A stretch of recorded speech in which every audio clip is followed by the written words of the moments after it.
Okay, let's start with The Nation. Expect institutional reforms, Tinubu promises Nigerians.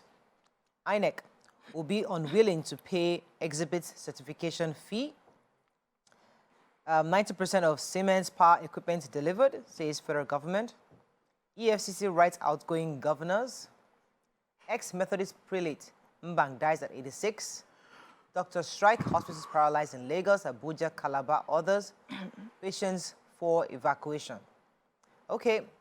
So EFCC. So EFCC has written letters to governors and commissioners, and the letter is just basically telling them that their term in office will be probed, and as soon as their term expires May 29th, the Zamfara State Governor Bello Matawale is on the case again. So he's saying that he has confirmed receipt of the letter, but first of all, he wants to understand what he describes as a consistent castigation of governors by the EFCC. He feels that the EFCC is just targeting governors, and he says that this searchlight should be on everyone, public officials. He said that EFCC should extend the same probe to public servants at the federal level. The EFCC, you know, they were asked for their own response. They said, well, these letters that were sent were not just letters that they were not blanket invitations. So if you got a letter, it was because you needed to be probed, and they're going to be probing governors and commissioners. But Matawale just feels that this has to do with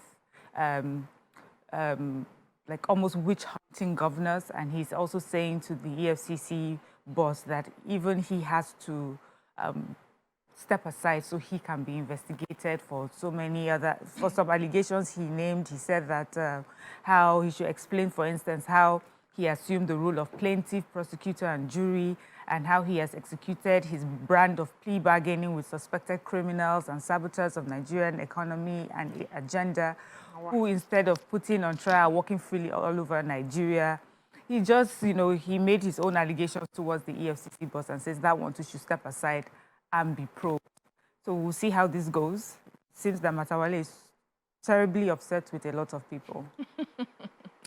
So the sad story, the National Association of Resident Doctors have started their strike. It started yesterday, and that has grounded activities in different hospitals. They said the worst affected facilities were the National Hospital and Federal Medical Center, Abuja, University of Lagos Teaching Hospital, Luth, Lagos State Teaching Hospital, LASU, the University of Benin Teaching Hospital, Irua Specialist Teaching Hospital, Federal Medical Center, Saban, Nnamdi Azikiwe University Teaching Hospital, NAUS, and a lot of them. They mentioned them all to Delta State, Ogara, Medical Center, FMC, Yenegua, Bayelsa, and others. And they are saying that the federal government is in talks already with the body, the National Association of Resident Doctors, and also the NMA at the same time. But they are asking that they want the presidential elect who will be sworn in about 2 weeks' time to intervene in this matter. They have tried to, you know, have conversations with the federal government. The body language is not saying anything good, so they are waiting on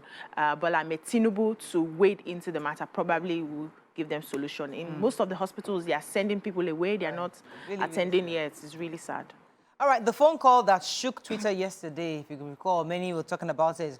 So the Secretary of State of the U.S., Anthony Blinken, called the president-elect to have a 20-minute conversation. In that conversation, the president-elect said that institutional reforms, rapid developments will get immediate priority from the administration. And he said he's targeted, so he just told him all the various things he plans to do. However, the real news was the presidential candidate of the PDP did not find that conversation funny at all. He said, how can they give legitimacy to a widely acknowledged fraudulent election in Nigeria that was demoralizing to citizens?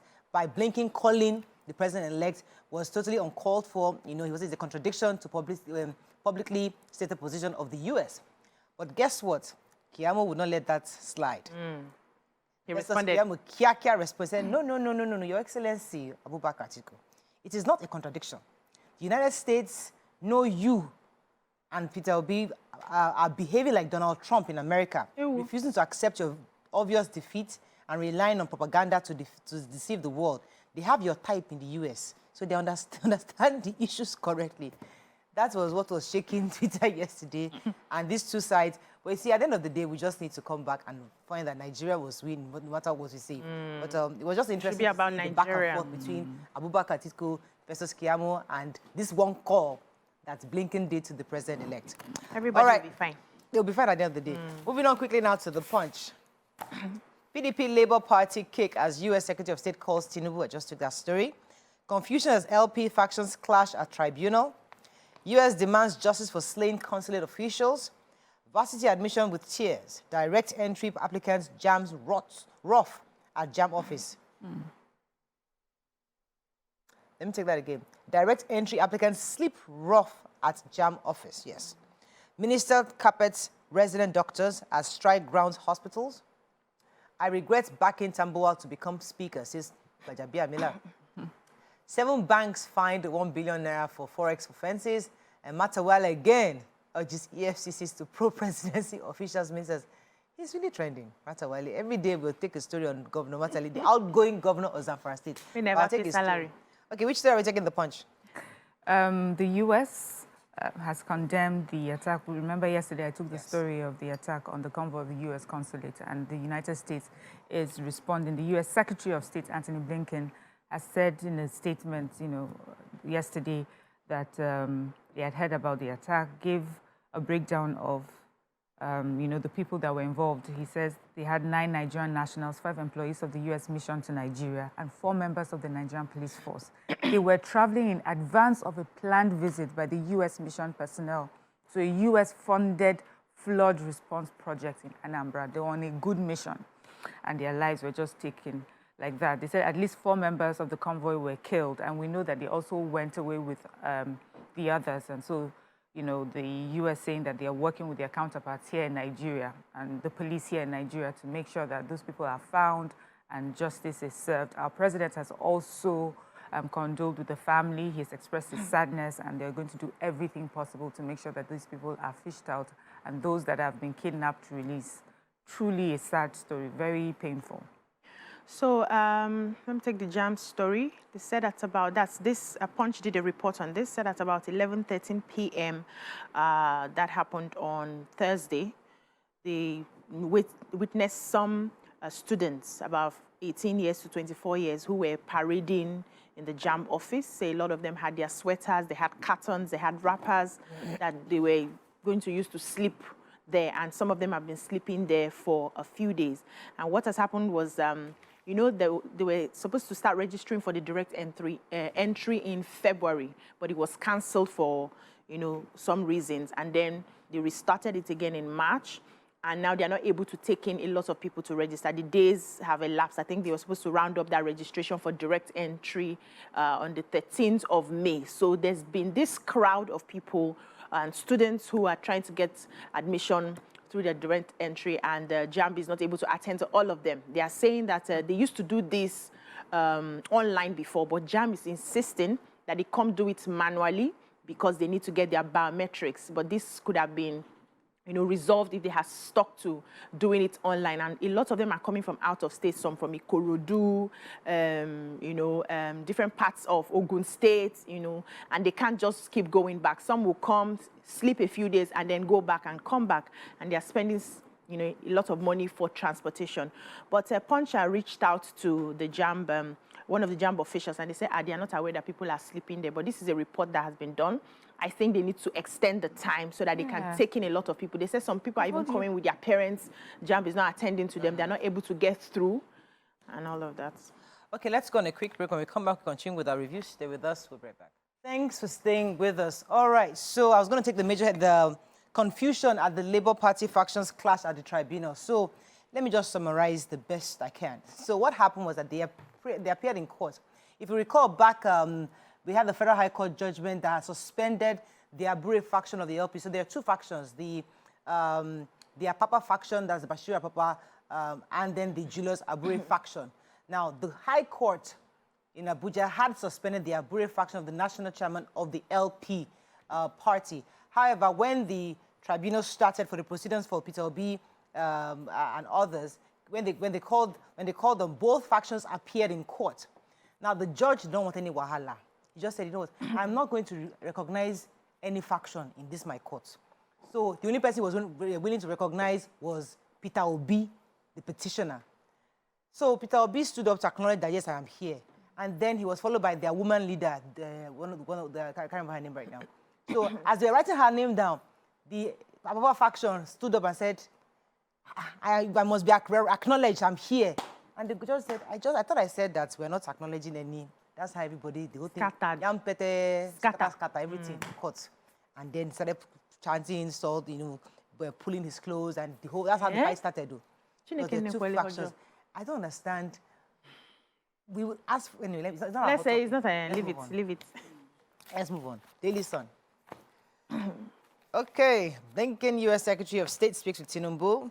Okay, we've taken that story. Nigeria heading for crash, says governors. Anxiety spikes as Nigeria foreign investment dipped by $75 billion. Zamfara governor attacks EFCC, challenges agency to probe presidency and ministers. Anambra attacks will bring perpetrators to justice, says U.S. Skeletal services in hospitals as doctors begin warning strike. Delta communities threaten to shut oil installation over the abandoned NDDC road project. And don't create rift between Labour, presidential-elect TUC warns Ononuga. Okay, which story are you taking in the Daily Sun? 7 host communities in Ughelli North local government area of Delta State have threatened to shut down all oil installations in their area should the Niger Delta Development Commission, NDDC, ignore their 30-day ultimatum to complete an abandoned road project. The communities which are host to the Eremu oil field had issued a 30-day ultimatum for the intervention agency to mobilize the contractor for the 11-kilometer road which had been abandoned since 2010. The communities are Oferi, Owewe, Ghana, Otokutu, Sainko, Agbaide, and Uhere in Agbaoto. And, their President General, Moses Orurore, Philip Akuvokoko, Ejomafuve Iboyi, Francis Apodafe, Vote Iboyi, Faith Abuke, Jacob Ubiri, respectively, said their ultimatum will expire before the end of this month. And they made a statement. They said that the road runs from Otokutu community to Owoveve. Oweve. Oh, God. Please take your time. Yeah, streets. And Agbahaoto from Saniko Community Junction through Oferi community to Emevo Agbaha Road was awarded by the Commission in 2010 and had been abandoned. So they said, and I quote, as host communities to over 30 oil wells, a flow station, a Nigeria gas company plant, the biggest manifold in West Africa, numerous pipelines, flow lines, delivery lines in the Eremu oil field were being marginalized by all levels of government as we have nothing to show for our immense contribution to the wealth of this country. They said they've written letters severally to the NDDC. They have not attended to them. They have tried to get the governor to, get the government to be a part of it. Government promised them that in a few months they will do something. That road has been abandoned. They say if they don't bring their, if they don't see their contractors there working on the road, they are shutting down all the oil wells. Okay, Zamfara State Governor has been in the news the whole week. Last week we were talking about that Saturday. Are you falling in love with this guy? I don't know. I think I'm liking this guy. On Saturday, his people were praying for. Sorry. We took the story. Oh, let me let you take this. No, I was going to dramatize. Already. You have? Yes. Oh, Sugar, I'm so sorry. I didn't even listen. I do apologize. Yeah, let's take another story, son. So, we're aware of the induction program for governors organized by the Nigerian Governors Forum. We had the governors-elect and, present governors at that meeting. And we remember that Madam Okonjo-Iweala had advised them that, no taking of debt anymore, and that they should concentrate on debt management going forward because the country has challenges on the fiscal debt and monetary policy fronts, because of our gross debt. So these governors-elect are upset. What? So this is what you're leaving us with? This is what we're coming into? You understand? They say the governor of Bauchi State, for example, he bemoaned the fact that the nation's debt service costs accounted for 95% of its income and issued a dire warning that without action, the nation would collapse. And they're also saying that our economy is basically a monolithic one and that even where we are getting money, we have taken so much upfront. The federation has to be looked at as a structure because states have to have a say in the management of the economy. And this was supported by the governor-elect for Plateau State as well. So it seems that these governors are finally realizing, especially the new ones, that we have been dug a deep hole. We need to figure out how to, you know, solve this issue of our debt. Okay, moving on quickly now to Vanguard. Okay. You have a story in Sun? I'm taking it, yes. Vanguard down. Presidential poll, drama as LP factions clash at tribunal. Anambra, US vows to fish out killers of embassy staff. Why and how petrol subsidy must go, says Mogalu. 10th National Assembly, tension as APC National Working Committee recommends free contest. Saint Obi, failed marriage led to his death, says Zeb Ejiro. Manufacturers challenge federal government over recession in sector. Hospital services disrupted as resident doctors begin 5-day strike. Okay. Yeah, you know, recently we lost Obin Nanwafo, popularly known as Saint Obi. Yeah. Yes, a legendary actor, and everybody really felt bad about what happened to him. But Zeb Ejiro, who was very close to him at the time, was, you know, talking about how they had met, how he got him to be involved in one of, you know, in numerous projects that he had. The most popular one, I think, was the Ripples. And so a few weeks back, he had spoken to him. He called him and said, brother, where have you been? Everybody's looking for you. They actually want to reactivate, you know, shooting this Ripples all over again, and I need you on set. But then Saint Obi told him that he was ill. He had had multiple surgeries.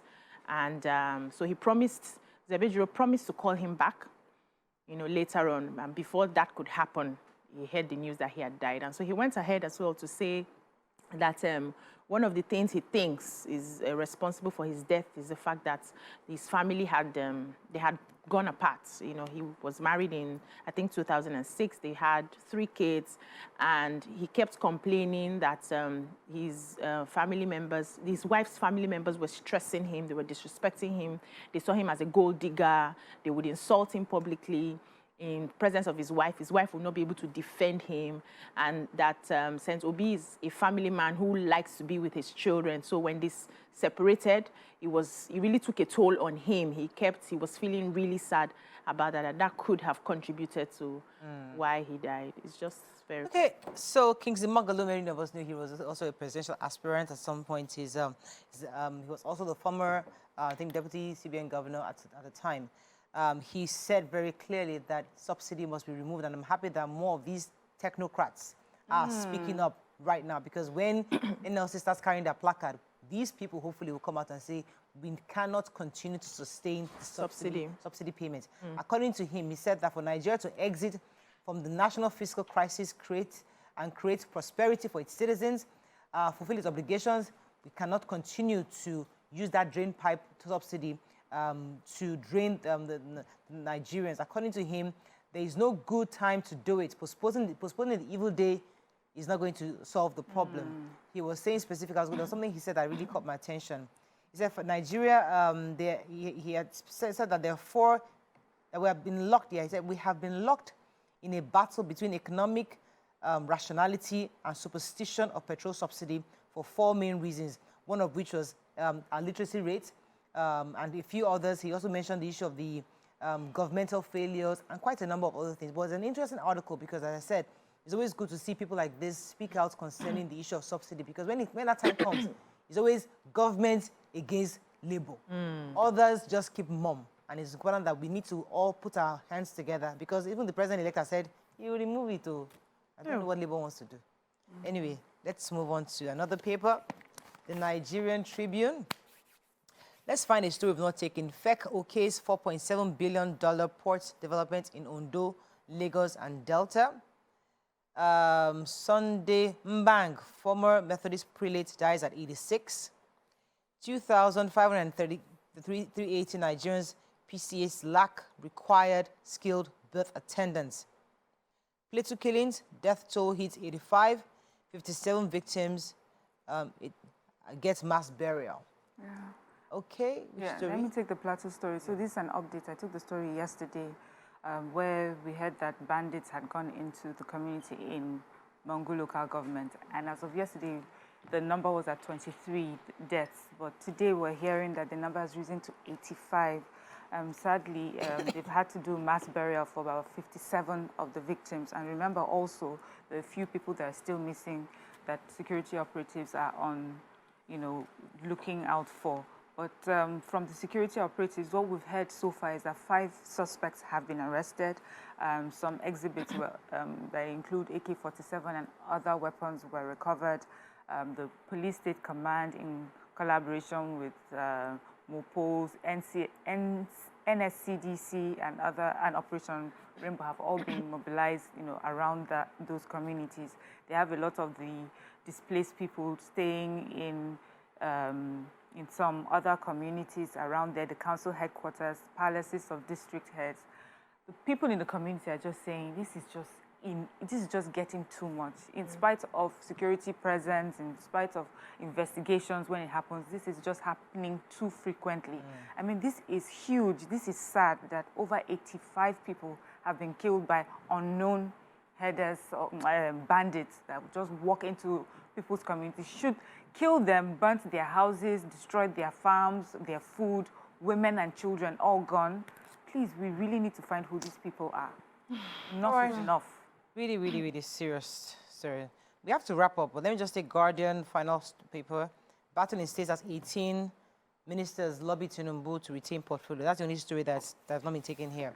According to this report, 18 current ministers under the Buhari administration have sent eminent Nigerians to London and France to lobby the president-elect to retain them in his new administration. However, many Nigerians are looking forward to an injection of fresh blood, new faces to stimulate some rapid changes in governance. We'll see how that goes.